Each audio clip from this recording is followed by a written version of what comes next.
नमस्कार. आजचा व्हिडिओ हा सर्वांसाठी महत्त्वपूर्ण आहे. कारण येत्या 15 तारखेला 29 महानगरपालिकांची निवडणूक आहे आणि या इलेक्शनमध्ये सर्वात प्रथम सर्वात जास्त वाटली जाणारी गोष्ट म्हणजे पैसा.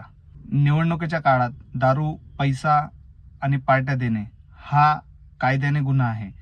असे होत असेल तर पैसे देणारा आणि पैसे घेणारा हे दोघं दोषी ठरतात. तर नमस्कार, मी जितेंद्र. आपल्यासोबत आहे 100 दिवस 100 नवीन कलमे. यासाठी आज आपण पाहणार आहोत लोकप्रतिनिधित्व कायदा 1951 कलम 123. या कायद्याअंतर्गत एखाद्या ठिकाणी जर केस फाईल झाली तर संबंधित विभागाची निवडणूक रद्दही होऊ शकते आणि संबंधित जो उमेदवार आहे त्याला अपात्रही घोषित केले जाऊ शकते. म्हणून सर्वांनी सावध राहा, पैसे घेऊ नका आणि योग्य उमेदवाराला मतदान करा. असेच रोजच्या रोज नवीन व्हिडिओ पाहण्यासाठी यूट्यूबला सबस्क्राईब करा आणि फॉलो करायला विसरू नका. धन्यवाद.